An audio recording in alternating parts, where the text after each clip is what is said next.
en la mesa de periodistas. Ahí está ya Arturo Cano. Arturo, buenas tardes. Muy buenas tardes, Julio, Juan, Alberto y a todos quienes nos acompañan. Muchas gracias. Juan Becerra Costa, buenas tardes. Buenas tardes, Julio. Un abrazo a ti, Arturo, Alberto y a quienes nos ven este miércoles de olas tormentosas, no solo en México, sino en todo el mundo. Muy bien, Juan. Alberto Nájar, buenas tardes. ¿Cómo estás, Julio? Buenas tardes, Arturo, Juan. Se ve que ahora sí hace frío, hasta tú te pusiste suéter. Sí está, mira. Sí, normalmente Juan sale así, con su camisa de sabot. ¡Ah, eso! Muy bien. Bueno, Andrés Ramírez nos comenta una nota de expansión política del martes 7 de diciembre del año pasado, donde se da cuenta, AMLO y parte de su gabinete reciben la tercera dosis de la vacuna contra COVID, que es algo que platicamos ahorita con Rubén Luengas, y no supe decir yo si se había puesto la tercera vacuna o no. Sí se puso, según esta nota de expansión política que nos comparte Andrés Ramírez. Bueno, pues, ¿quién quiere empezar comentando algo de estos cambios que se dieron a conocer ayer por parte del presidente de la República en video, en el aislamiento físico en el que debe estar por el contagio de COVID, pero al frente del timón político, por la vía virtual o como fuera, él mantuvo la presencia en la mañanera y dio a conocer estos nombramientos? ¿Qué les sugieren? Se habla de bejaranismo, se habla del problema del Tren Maya, de que si hay retrasos o problemas. Quien desee empezar, por favor, no se peleen por tomar el micrófono, el que quiera, por favor. Pues yo creo que el compañero Arturo Cano, que es amigo personal de mover las fichas, pudiera hacer que tenga más información. Arturo, ya te eché de cabeza, perdón. A ver, pues adelante, Arturo. Coincido con Alberto. Bueno, pues lo primero que tendríamos que decir de esta semana tan movida es que apenas el miércoles y ya se nos han acumulado un montón de asuntos que incluyen el contagio del presidente, nuevos cambios en su gabinete, posicionamientos del señor Krill diciendo que sí quieren dialogar con el gobierno sobre las reformas, etcétera, más lo que se acumule. De los cambios en el gabinete del presidente, lo que yo veo lo que tendríamos que preguntarnos en primer lugar es ¿por qué se dan estos cambios? Hay pérdida de confianza, hay incapacidad manifiesta de los funcionarios en las áreas requeridas, hay insatisfacción del presidente por la manera como se avanza en los encargos en cada una de las áreas. Pueden ser todas esas, puede ser incluso que la gente se cansa y decide retirarse. En el caso particular de estos cambios, lo que llama la atención pues, es que más bien son enroques, ¿no? Un funcionario deja una posición y se va a otra de mayor responsabilidad, hablan en las columnas del avance del Grupo Tabasco, pero bueno, pues en el caso de Fonatur, un tabasqueño reemplaza a otro tabasqueño.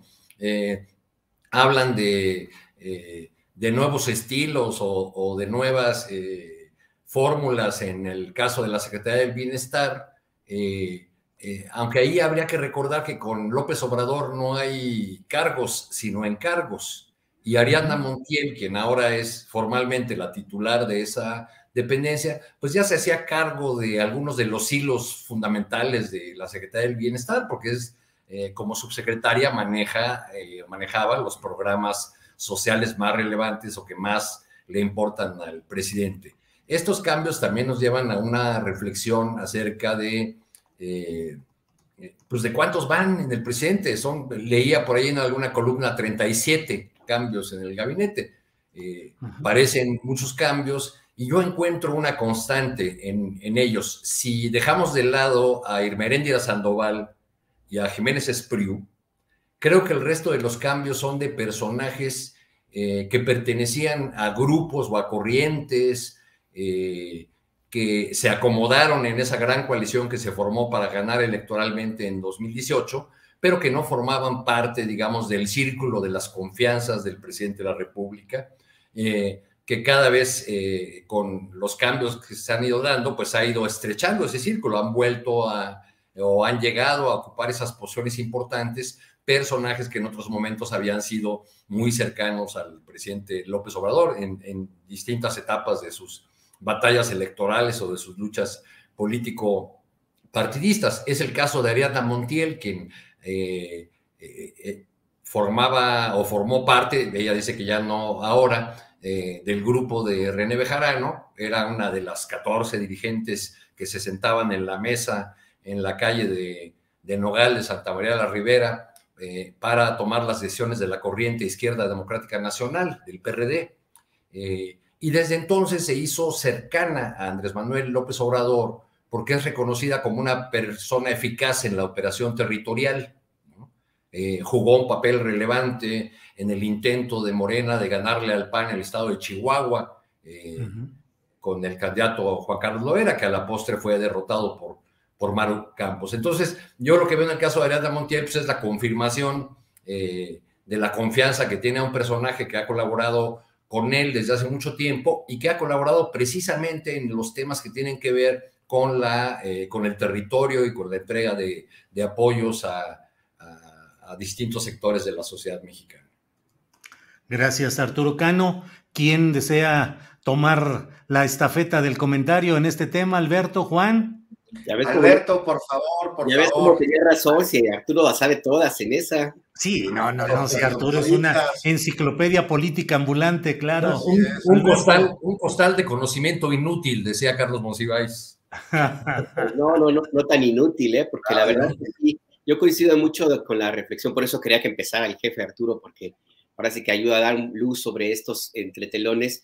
Yo lo que aportaría, que además de coincidir con lo que dice Arturo, a mí sí me llama la atención el tema del Tren Maya, porque, a ver, el Tren Maya se fue trazado con una ruta que ha sido modificada varias veces. En su momento se argumentó que era por inconformidad de las comunidades, en otro momento por amparos, y el cambio más reciente, porque no acabo yo de entender la razón central, al parecer pues se quiere pasar por detrás de una ruta donde están muchos hoteles, y bueno, este último cambio parece que costaría unos 1,000 millones de pesos, adicionales al costo que ya se había elevado desde el año pasado. El responsable del Tren Maya, pues el que fue relevado, pues había comentado básicamente que iba a costar de 160,000, déjame revisar el dato, 160,000 millones de pesos, que se incrementó, dijo en el Senado, esto dijo Rogelio Jiménez Pons, a cerca de 200,000 millones de pesos esta obra, que es una de las más emblemáticas para el presidente Andrés Manuel López Obrador. Entonces, yo lo que veo es esta decisión de cambiar a Jiménez Pons, aunque lo manden a una subsecretaría. A mí me parece que esto es como una especie de castigo o un señalamiento de que el presidente no está contento con la forma como se ha llevado a cabo esta ruta. Y no lo está porque el presidente la quiere inaugurar antes de que termine su gobierno y quiere cumplirla en plazos. Y a cómo van las cosas, pues hay posibilidades de que no sea de esta manera. Entonces yo sí veo en este enroque, en esta modificación, en este relevo, pues digamos un manotazo del presidente López Obrador para que se acelere la obra, y por eso pone a una persona de toda su confianza con el cual ha tenido pues han caminado juntos desde hace ya varios años, desde Tabasco, como es Javier May. Entonces yo sí veo por ahí un esfuerzo, un intento del presidente López Obrador por acelerar el que se concluya esta obra que, insisto, me parece a mí emblemática y muy, muy importante. Y de lo demás también yo veo que existe un posicionamiento para tratar de llevar operadores políticos a las áreas del gobierno federal que van a ser necesarias para apuntalar todavía más el trabajo electoral, con miras no solamente a este 2022, sino ya a pensar en la elección de 6 gobiernos este mismo año, y 2024 también.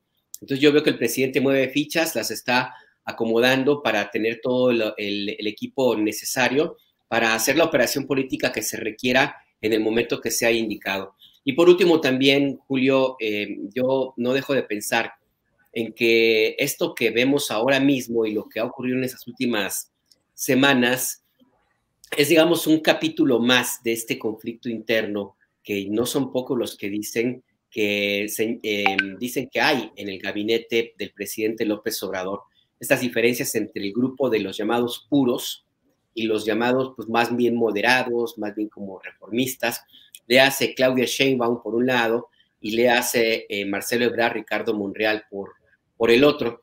Y entonces ahí la operación política también va en ese sentido. Yo sí lo veo como resultado de las pugnas que hay para tratar de encaminar esos últimos años del gobierno del presidente López Obrador a favor o no de uno de los dos candidatos o precandidatos a la presidencia de la República por parte de Morena. Yo no descartaría esa posibilidad que la construcción... Alberto, y en esa hipótesis que planteas, ¿tú ves que estos nombramientos favorecen en este caso a Claudia? Yo creo que sí. Yo creo que sí. No hay que olvidar quién es el colaborador cercano de Claudia Sheinbaum, aunque dicen que oficialmente ya no son cuates, Martí Batres, René Bejarano, pero Batres inició su carrera política después del estudiantado, pues ya en los territorios de René Bejarano y Dolores Padierna. Yo de hecho ahí lo conocí hace un buen rato, justamente en la organización Nueva Tenochtitlan, que seguramente ustedes la recuerdan perfectamente. Era una organización que buscaba vivienda digna para los damnificados de 85, del sismo de 85 en el centro de Ciudad de México. Bueno, ahí andaba Martí. Entonces yo sí veo por ahí un alineamiento en ese sentido y lo que se construye ahora mismo de operación política, pues creo que sí le favorece más a Claudia Sheinbaum, porque ahí hay que sumar, y con esto termino, pues lo que dijo el presidente López Obrador sobre Ricardo Monreal, esa definición que dijo claramente, todos somos radicales. El mensaje clarísimo. O favorece a un tercero, Alberto, porque pues ya el Grupo Tabasco anda muy echado para adelante, ¿no?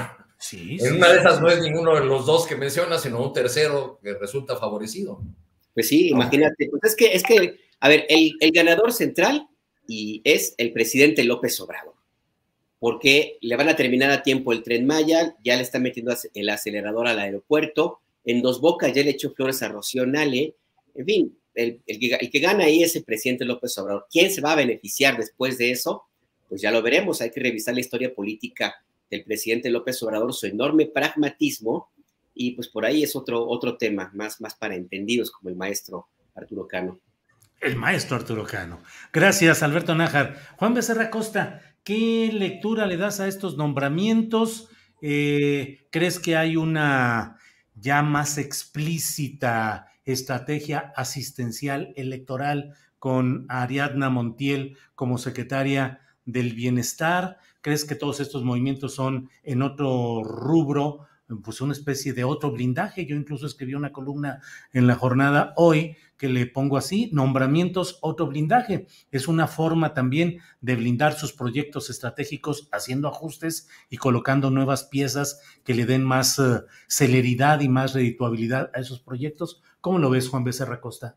Pues a ver, Julio, lo que me preguntas sobre asuntos electorales, me parece que ante la adelantada carrera que se ha dado en este sexenio en referencia al próximo, pues no es extraño que la opinión pública vea en cualquier movimiento del presidente, en cualquier conducta, hasta en cualquier gesto, hasta en cualquier lugar de donde sienta en qué silla quién, algo que tenga que ver con un proceso electoral.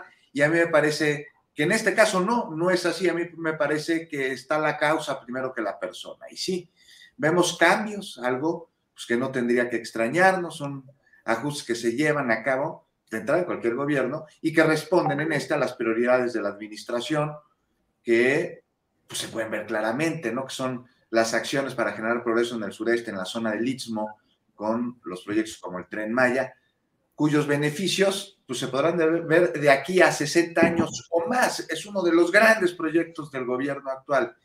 Y ya lo mencionaba Arturo, ¿no? Más que cargos, como ha dicho el presidente, hay encargos, y más allá de la persona está la causa, como te mencionaba al principio. Y aquí la causa en específico, pues en el Tren Maya y en la Secretaría del Bienestar, es hacer justicia a los olvidados. Mira, sobre Ariadna... Oye, Juan, antes de que sigamos, ¿te parece entonces que no hay un sentido electoral del bejaranismo con Ariadna Montiel ya elevada a la categoría de secretaria del Bienestar? No, yo no lo veo así, Julio. Yo lo veo como movimientos del presidente a través de un pragmatismo porque necesita viabilidad en estas obras. Y vio en Ariadna Montiel, más allá de quién sean su grupo, de quién sean sus amigos, pues la vía para poder llevarlo a cabo junto con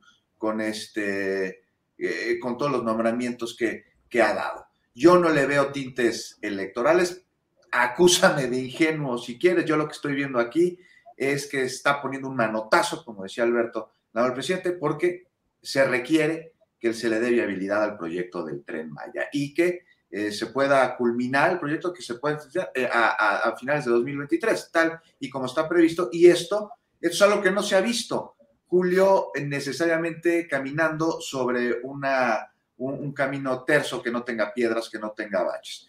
Mira, sobre Ariadna, sobre Javier May, sobre Morán Moguel, sobre Jiménez Pons, pues ya se difundió su currículum, ¿no? Su trayectoria, su lugar de nacimiento. ¿De quiénes son paisanos? Julio, en tu columna Astillero, clarísimo, ¿no? De quiénes son amigos y a qué grupo político pertenecen. Por lo que, para no repetir lo que en todas partes se ha informado, me gustaría hablar más sobre estos encargos justo a la mitad del sexenio. Voy a ser muy breve. O sea, sí vemos movimientos en bienestar, en turismo y en transporte, juntos. Muestra de que debe existir una estrecha colaboración entre distintas dependencias con un fin común, que es, como mencionaba hace ratito, pues el crear desarrollo. Ahora, se espera que con estos cambios pues puedan resolverse problemas en estos encargos estratégicos, porque por distintas causas en las que mucho ha abonado el lawfare o la estrategia legal esta que usa la derecha, no solo en México, sino en toda la región, con la que a través de diligencias legales detienen obras o arrestan oponentes o hasta quitan presidentes, pues el Tren Maya ha sufrido embates que podrían retrasar el proyecto y que se entregue cuando se tiene que entregar. Si es finales de 2023, ¿verdad? Diciembre, me parece. Oye, Juan, pero hasta donde vemos en este último retraso, o en este retraso del que se ha hablado en estos días, tiene que ver con una cuestión puramente técnica, ¿no? Tiene que ver con una cuestión puramente técnica, pero no ha sido el único bache, el único, y las cuestiones técnicas también se tienen que resolver a través de funcionarios y de encargados que sean competentes y que tengan las habilidades para llevar a cabo una relación interinstitucional como la que se busca con estas dependencias, que son bienestar, que son turismo y que tiene que ver también con comunicaciones, ¿o no? Bien, Juan, gracias. Ahora quisiera agregar un matiz, ya que mencionó Juan a Ariadna Montiel, Julio, decir que yo sí difiero en ubicar a Ariadna Montiel como parte del clan bejaranista, porque efectivamente es su origen, ahí estuvo, pero es una funcionaria que, por lo que me cuentan a mí, gente que está en el sector, en el área de bienestar, tiene una relación propia y directa y personal con el presidente de la República. Está. No es una razón de que dependa de un grupo.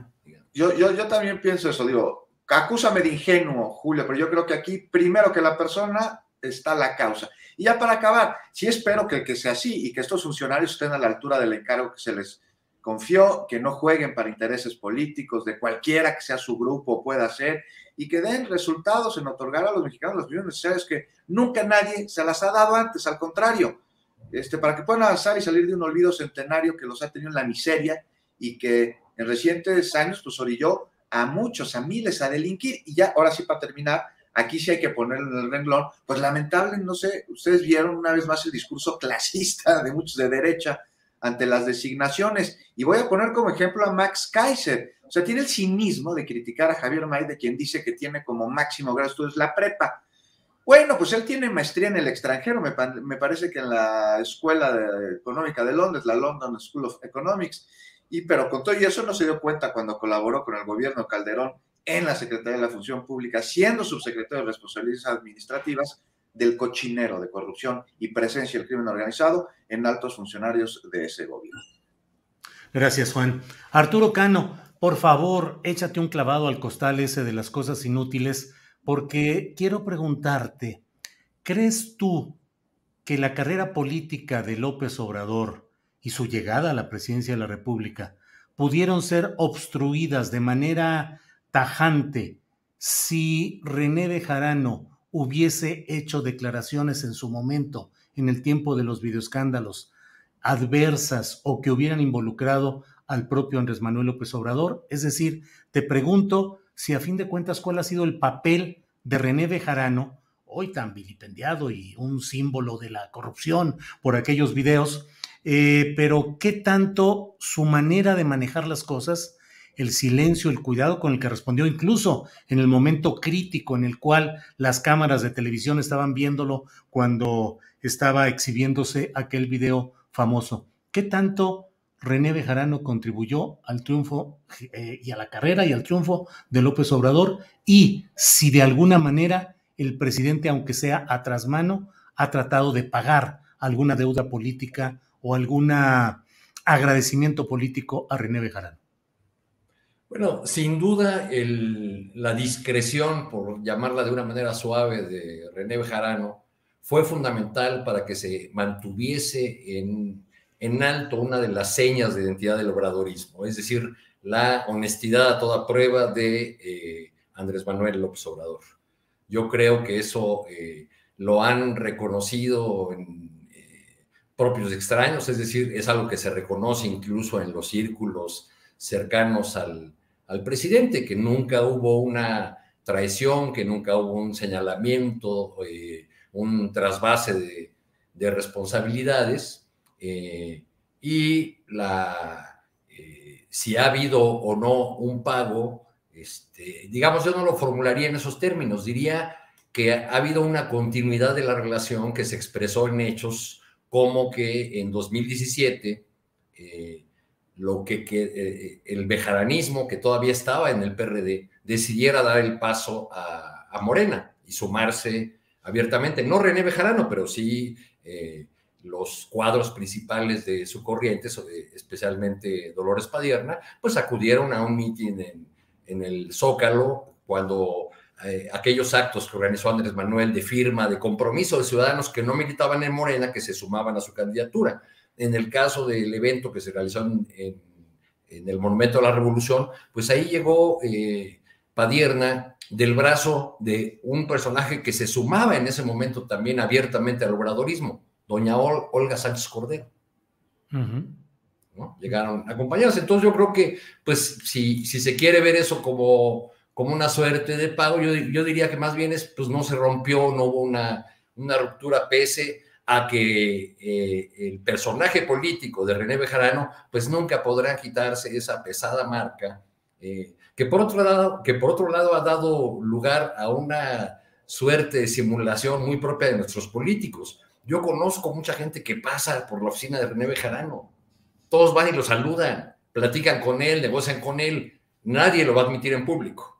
Pero eso por la marca que tiene Bejarano encima, que nunca se va a quitar, por ese mote del señor de las ligas, etcétera, etcétera, ¿no? Ya es algo que forma parte de su personalidad, por desgracia para él y su carrera política, que es ya imposible, ¿no? No la de su grupo. Gracias, Arturo. Alberto Nájar, esto que plantea Arturo Cano me lleva a preguntarte, ¿ha habido una doble moral y una hipocresía permanente en la clase política mexicana en el sentido de estigmatizar profundamente, estigmatizar aquellos videos y aquella historia del señor de las ligas como si fuera la única, cuando posteriormente hemos conocido cascada de hechos similares o peores en cuantía, en cinismo y en daño al interés social y económico de los mexicanos? ¿Qué tanto cabe revisar la figura histórica de René Bejarano, Alberto? Pues a ver, revisarla, pero ¿en qué sentido? Porque yo veo muy difícil que la clase política mexicana y en general la clase política del mundo, como lo conocemos, pues haga un reconocimiento justo de que uno de sus cementos, del cemento que une a los políticos de una y otra bandera, ideología, es la hipocresía. O sea, tan hipócritas son en la izquierda como en la derecha, y de hecho se reivindica como una herramienta de sobrevivencia política. Entonces ahí me parece que habría que hacer una revisión de la figura de René Bejarano, pero no encontraría, más allá de lo que dice Arturo, que me parece, pues sí, evidentemente que hay que reconocerle el silencio. Algunos dicen que es una especie de omertá, y ese acuerdo tácito o a lo mejor muy explícito que se hizo, yo no lo sé, para mantener ajeno a la imagen del entonces jefe de gobierno y ahora presidente de la República, pues de toda esa avalancha de descalificación y de que había hacia la actuación de René Bejarano, me parece que fuera de ese reconocimiento no sé hasta dónde pudiera ser que él sea la figura como para hablar de la política y de esa escuela de tener, o esa decisión que debe tomar todo político de tragar sapos, ¿no?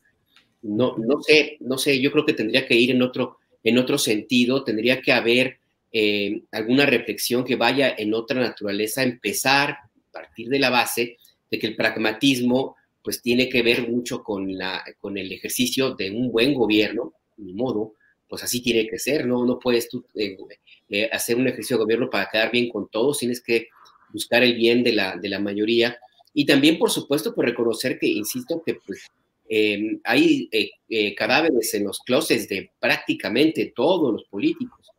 ¿Hasta dónde pudiera servir hacer un recuento de qué tamaño o qué tan flexibles son las ligas de personajes como Diego Fernández de Ceballos, por ejemplo, o de este impresentable Felipe Calderón, o del equipo de trabajo que rodeó a Enrique Peña Nieto, o de Marta Sagún y su familia? Yo creo que eso tendría que revisarse, pero ¿hasta dónde decirlo o plantearlo más allá de lo que ya se conoce? No veo un ánimo en este momento para hacer un mea culpa general. No lo veo porque el país está muy metido en una polarización bastante fuerte, intensa, donde ahora resulta que personajes como Javier Lozano se quieren presentar como impolutos, santos, y casi como el santo niño de Atocha, pues cuando conocemos de dónde viene este personaje, ¿no? Cuando vemos a un Felipe Calderón haciendo críticas, señalamientos sobre la crisis de seguridad que se vive en el país sin hacer un solo comentario, un señalamiento de quien fue su niño, su brazo derecho, su dedo chiquito, el amigo del alma, que fue Genaro García Luna. Y del lado también, de modo, de la 4T, pues hay también un intento que me parece a mí un desperdicio, porque tienen la oportunidad de reivindicar el ejercicio de la política como el mismo presidente lo ha dicho, y lo que vemos de pronto pues es una guerra, una continuación de los usos y costumbres tribales de grupos, no solamente como el ya casi extinto PRD, sino de movimientos sociales y políticos de donde provienen una buena parte de los miembros prominentes de esta cuarta transformación. Así es que pues sí, yo creo que habría que hacer una revisión, pero bajo la óptica, la mirada alrededor del personaje René Bejarano, yo creo que habría que ampliar el espectro del análisis, porque ahí yo no veo quién te pueda aventar la primera piedra, Julio. Gracias, Alberto. Juan Becerra Costa, ¿cómo ves la mañanera sin el presidente López Obrador? ¿Cómo has visto la conducción del secretario de Gobernación, Adán Augusto López Hernández? Yo nada más digo, con ese acento todavía más tabasqueño que el propio presidente de la República. ¿Cómo has visto el desempeño, pues, de la mañanera sin López Obrador, aunque sí estuvo presente con un video, y ahora el manejo de Adán Augusto? ¿Cómo ves todo esto, Juan Becerra? Es Garibaldi sin mariachi, Juan. Por supuesto que te digo, y muy brevemente, pero antes me gustaría hacer una breve comentario sobre el asunto de Bejarano que tú mencionas, sí. Julio, porque no olvidemos, no se nos va a olvidar nunca esa imagen, ese video con el fajo de billetes y pidiendo ligas, ¿no? Y no se nos va a olvidar tampoco el contexto en el que se dio este video y el papel de Broso y el papel de Dorin estaba ahí, ¿no? Solamente ¿no? Fue Víctor Trujillo en su programa. Sí, Víctor Trujillo, ahí estaba, ¿no? Y no olvidemos lo que acaba de pasar en la alcaldía Cuauhtémoc, que tenemos una alcaldesa que bloquea personas que la buscan para que les resuelvan problemas vecinales y que quiere convertir a la zona rosa en Las Vegas. Y, en fin, ya sabemos quién es Sandra Cuevas, pero ¿quién era la candidata de Morena en esa alcaldía? Pues sí. Era Dolores Padierna, íntimamente relacionada con René Bejarano. Pues entonces, sí. Pues nada más que a mí me parece que no representa René Bejarano, lo que la Cuarta Transformación y Morena pues traen grabado en el tuétano, y precisamente representan aquello que se quiere erradicar. ¿No? Juan, tú conoces muy bien la política de la Ciudad de México. En otras de las candidaturas de Morena, sí, digo la nacional y la de la Ciudad de México. En candidaturas de la Ciudad de México, ¿influyó o se vio la mano del grupo de Bejarano y de Padierna, tanto en algunas que se hayan ganado como en las que se perdieron, aparte de la propia Dolores Padierna?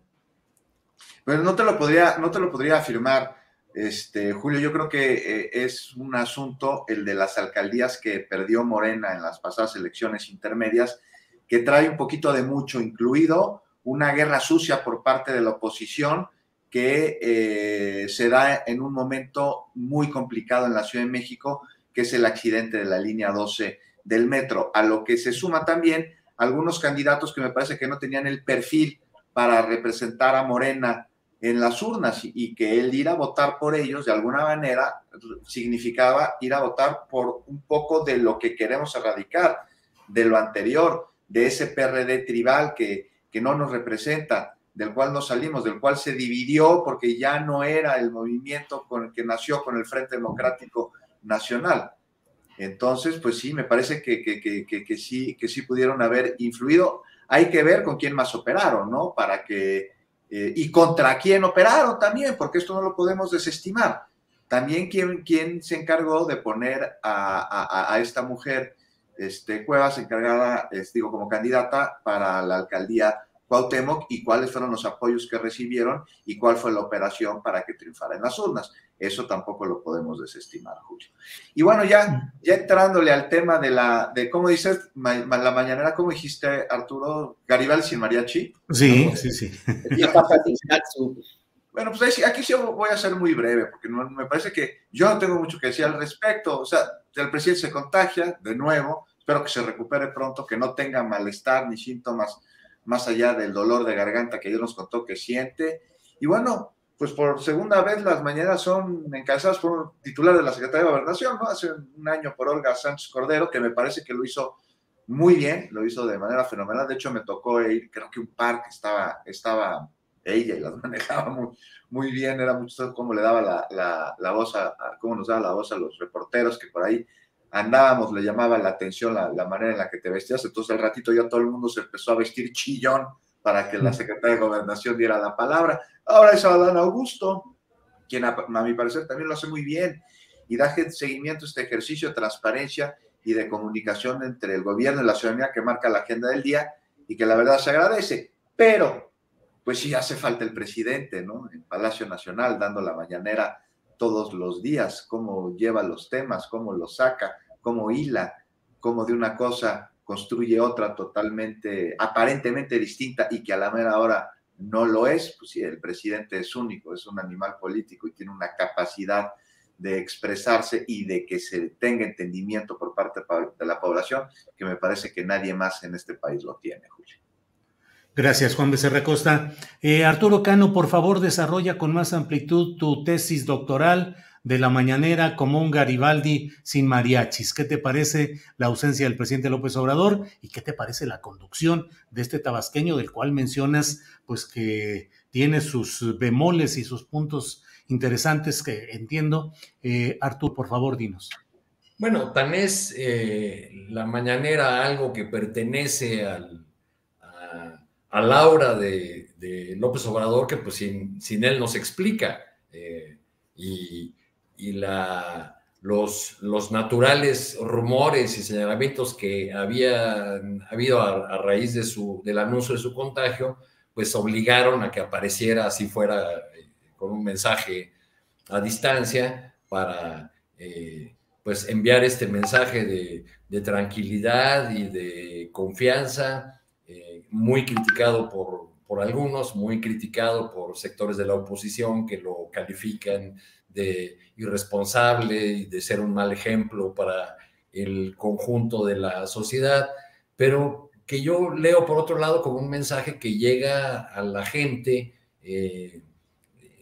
común, al ciudadano común, que ve en quien representa el poder en este país ve a un ser humano con sus debilidades, ve a alguien que se humaniza, tiene estos gestos como de tomarse la temperatura él mismo. En fin, yo creo que Adán Augusto, el secretario de Gobernación, sacará razonablemente bien la mañanera, porque además, pues ya saben, ya López Obrador les ha enseñado muy bien el caminito de cómo no responder a algunos señalamientos cuando no quieren responderlos, de cómo canalizar los asuntos a las dependencias adecuadas cuando no tiene información sobre el tema, y veremos si también nos muestra este conocimiento tan detallado que a veces exhibe el presidente de la República sobre algunos temas particulares, ¿no? Porque lo que sigue sorprendiendo a algunos que no conocen a López Obrador y que nunca lo conocerán porque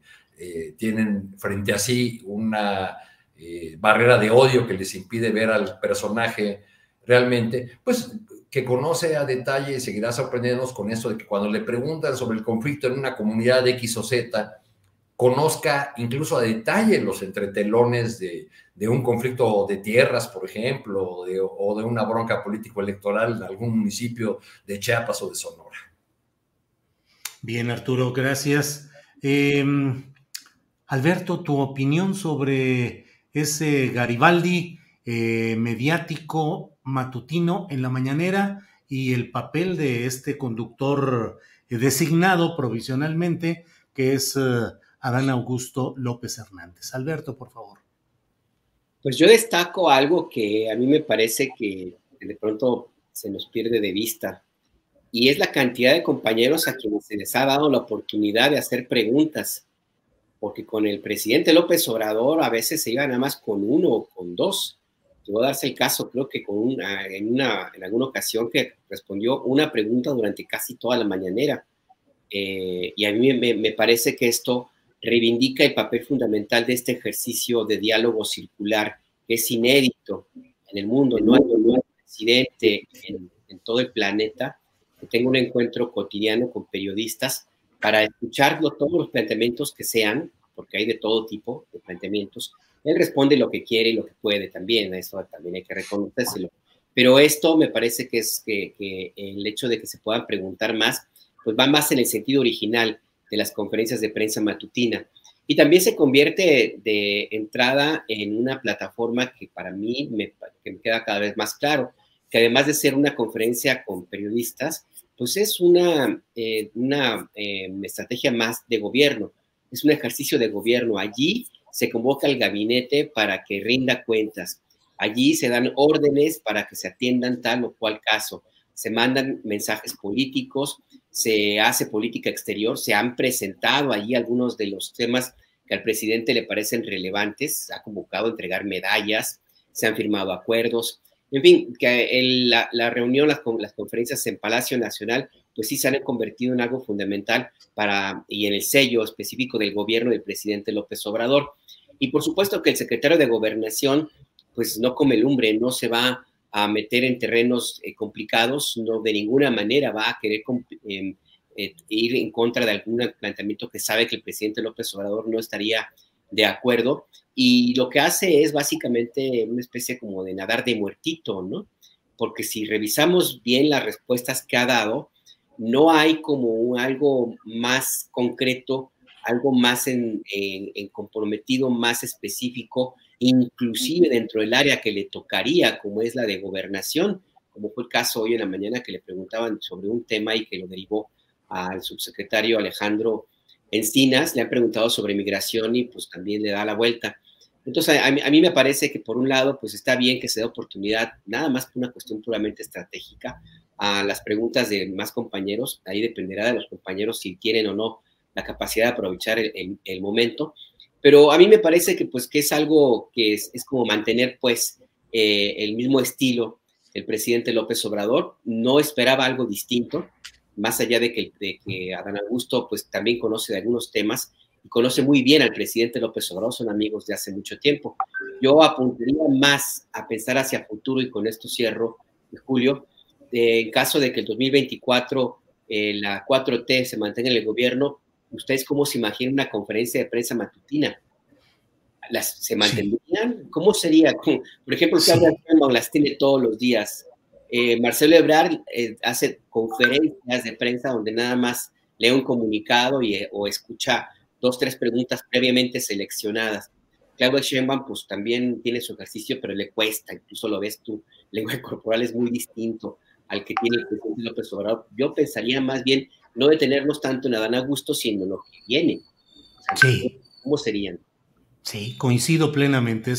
De hecho, es una pregunta que quería plantear, ya lo has respondido, pero ¿qué tanto las mañaneras van a quedar como pues una herencia positiva, con todos sus asegúnes, los que se le quieran poner, pero finalmente como una herencia positiva de este sexenio obradorista? Porque ¿qué va a ser el que llegue? ¿Qué van a hacer los nuevos gobernantes? ¿Mantendrán ese esquema de la información constante cotidiana o se van a refugiar en lo de siempre, en el boletín, en las conferencias de prensa con 2, 3 preguntas y se acabó, o sin preguntas?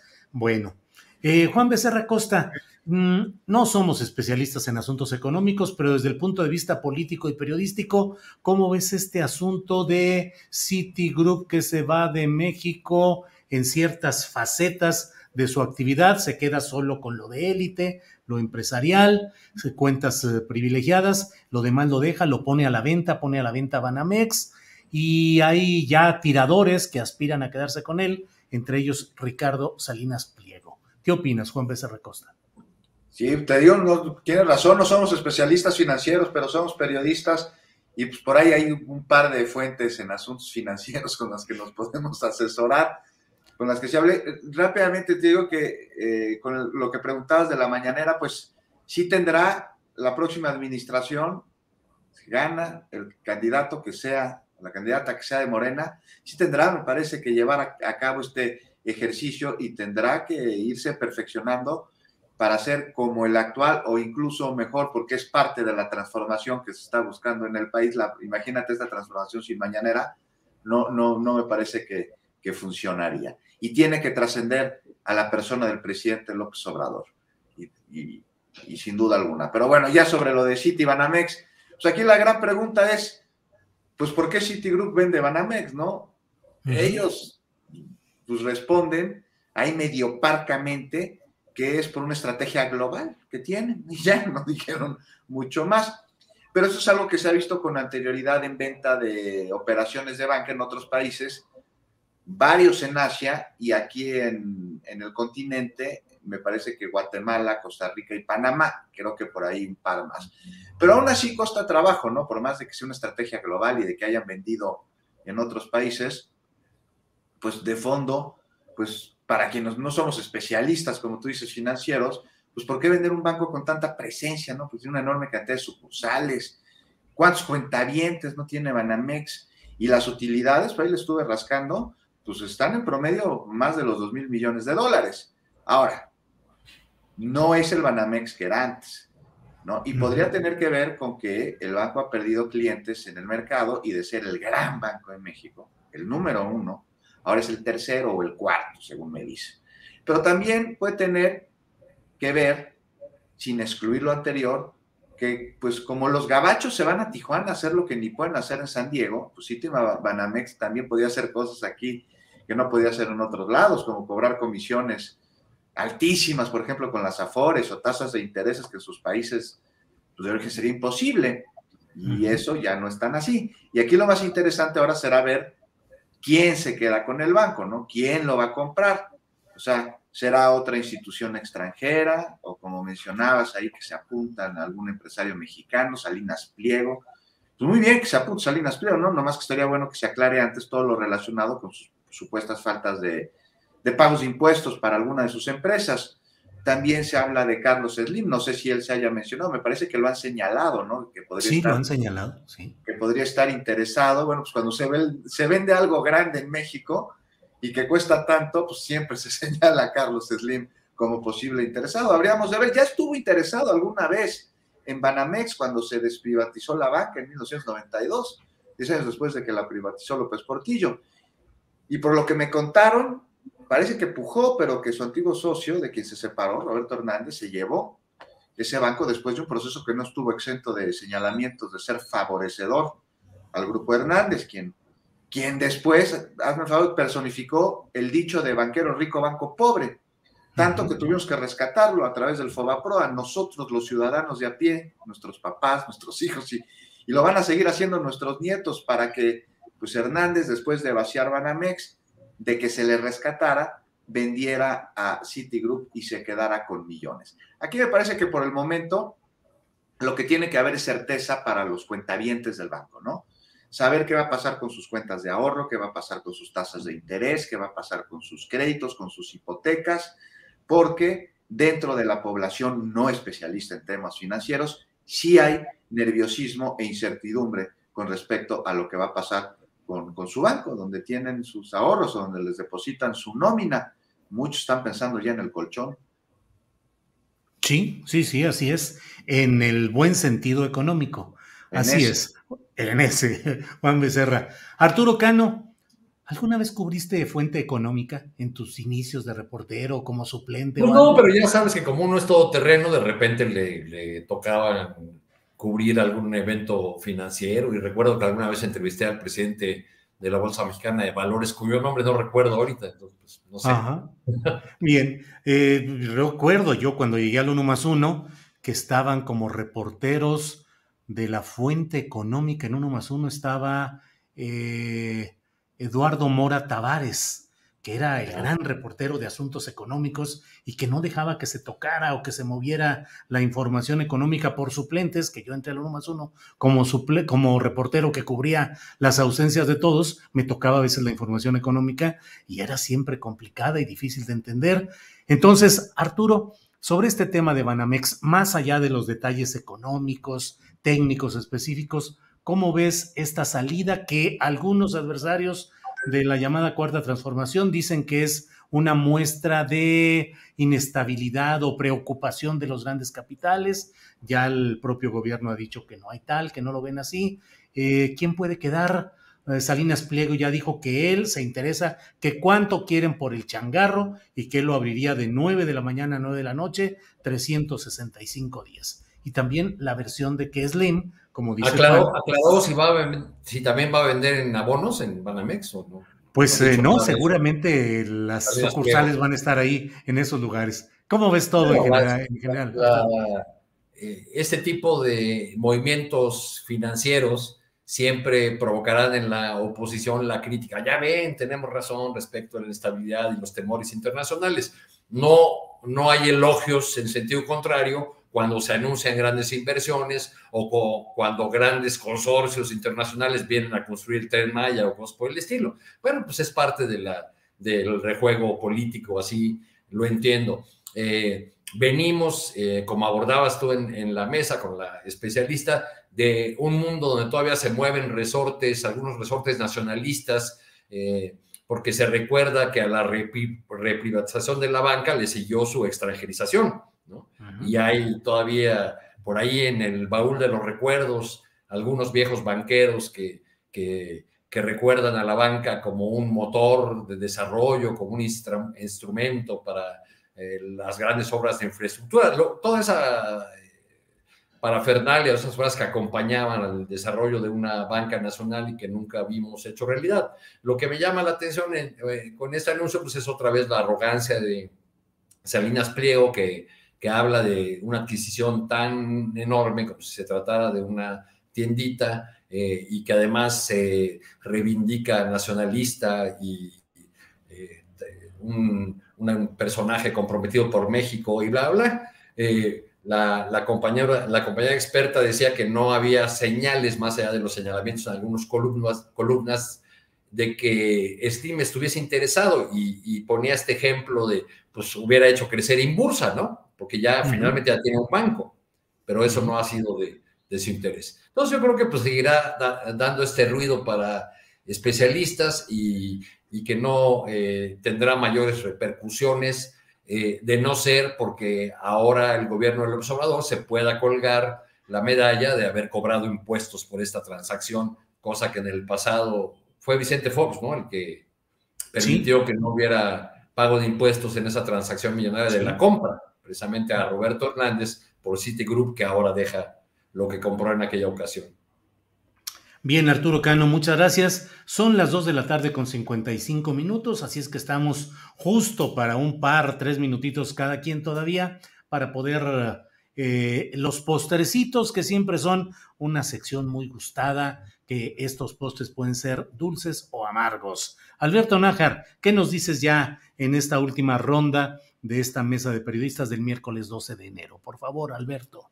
Gracias, Julio. 2 temas rapidísimo. La decisión de vender Citigroup, su área de banca de consumo, o sea, la que nos toca a los mortales, tiene que ver por una cuestión no solamente, como lo dijo el banco, de ser más eficiente y concentrarse en las áreas donde es más competitivo, que son pues la tecnología, las grandes corporaciones, etcétera. También tiene que ver con esta evolución de los bancos a nivel mundial por la famosa fintech, pues que básicamente es hacer casi todo por internet, donde los cajeros y las ventanillas van quedando en el pasado, y tiene que ver también con hay que reconocerlo, pues porque el banco no ha sido lo suficientemente eficiente en su desempeño, está muy apalancado, los pasivos superan mucho los activos en algunos lugares, y pues simplemente quiere salir adelante de este atolladero. ¿Por qué deja a México?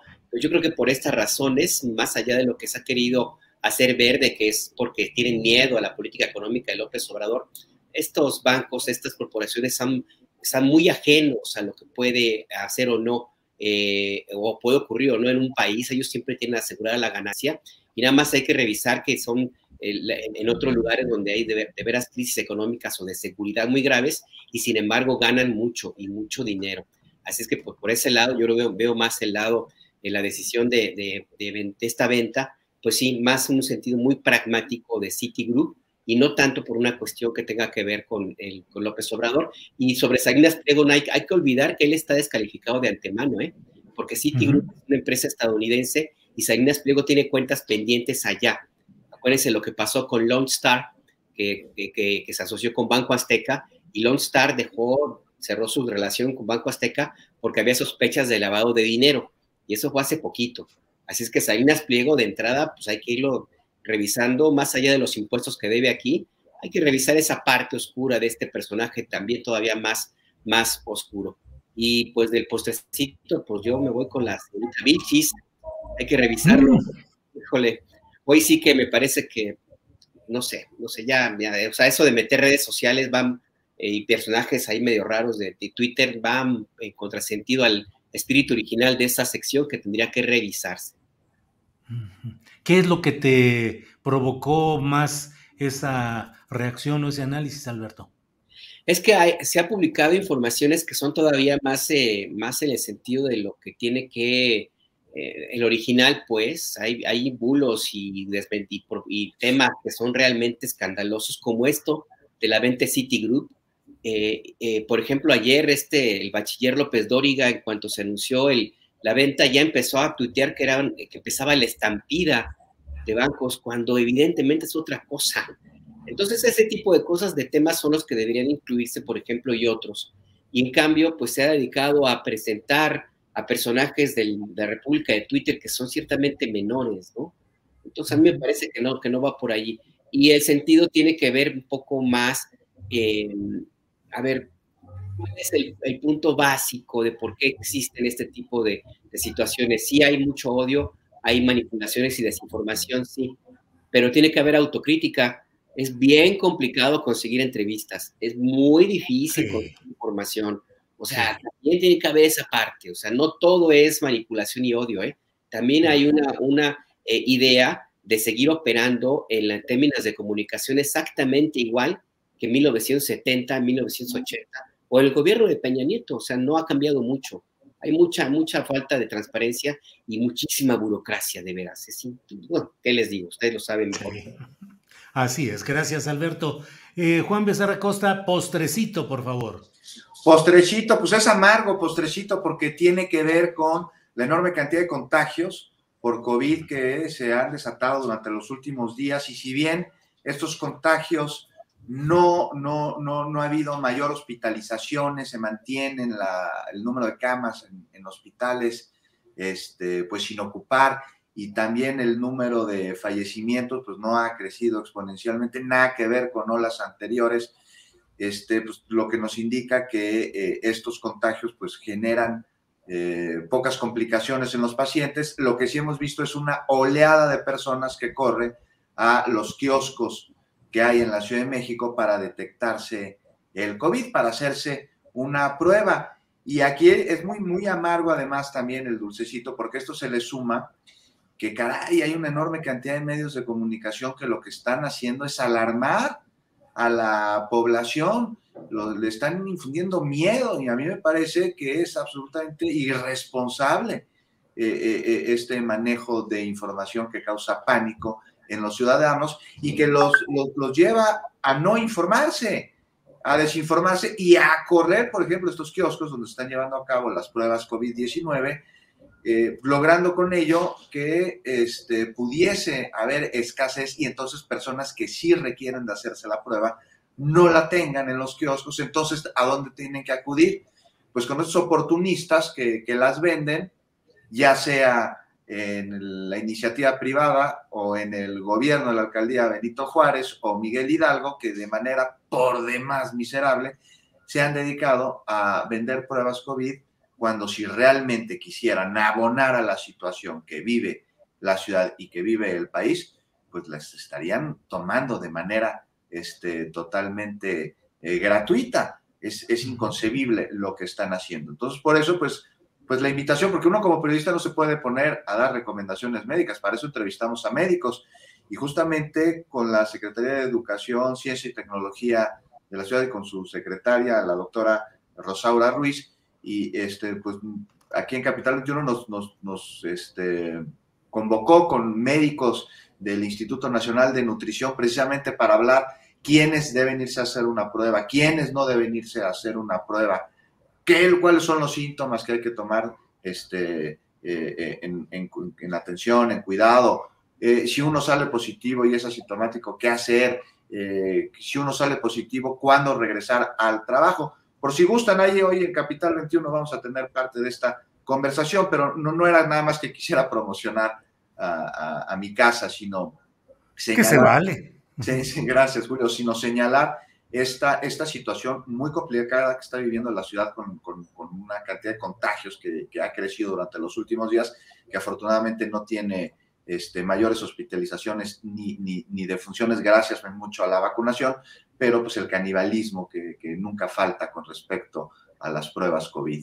Y pues sí, importante saber quién se la debe hacer y quién no, porque no todos nos la debemos hacer, aunque sospechemos que estemos contagiados.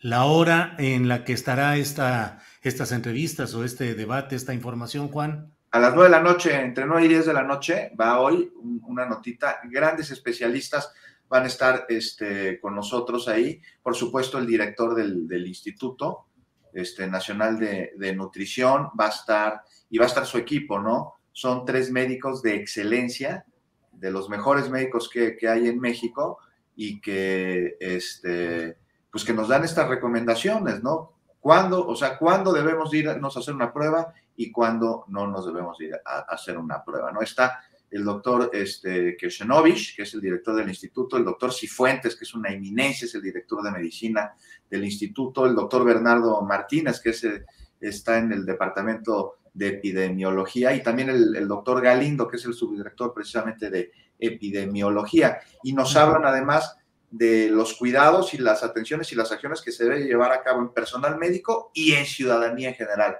que no es exactamente lo mismo. Pero imagínate, Julio, en caso de un posible riesgo de contacto, pues los médicos no pueden dejar de trabajar, si no, no tendríamos médicos. Entonces, ¿qué hay que hacer? Tomar medidas. Ellos nos dicen qué medidas hay que tomar en caso de que consideremos que estamos en riesgo de habernos contagiado, pero no necesariamente irnos a hacer una prueba. ¿Por qué? Porque hay quien sí la necesita.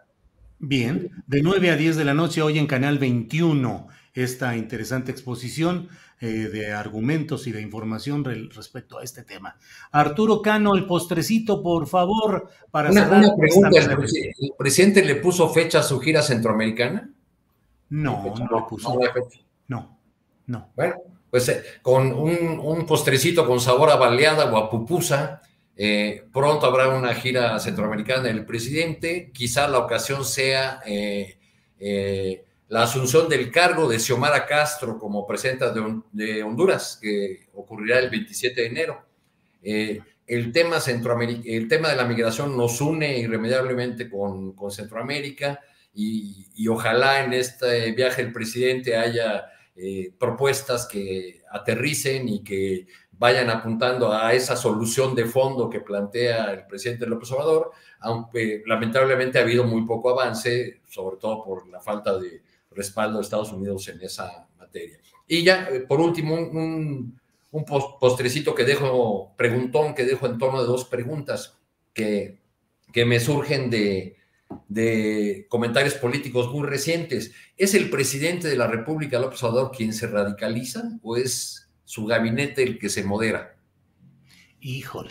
Se premia, Julio, Juan, Alberto, ¿se premia la lealtad o más bien se recurre a la lealtad como única vía para poder cumplir con los compromisos adquiridos de grandes proyectos? Es que me quedó esa reflexión después de que estemos comentando, pero creo que vamos a seguir sobre ese asunto porque no tiene que ver nada más con esta coyuntura, ¿no?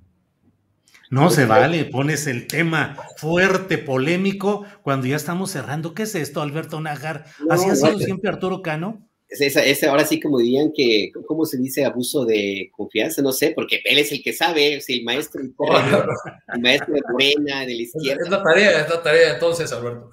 Es la tarea. Bueno, vamos a ver si le entramos en otra mesa a un tema específico así y lo vamos analizando. Pues gracias a los tres, Juan, Arturo, Alberto, gracias por estar en este miércoles 12 de enero. Abrazos. Gracias a todos. Cuídense. Hasta luego.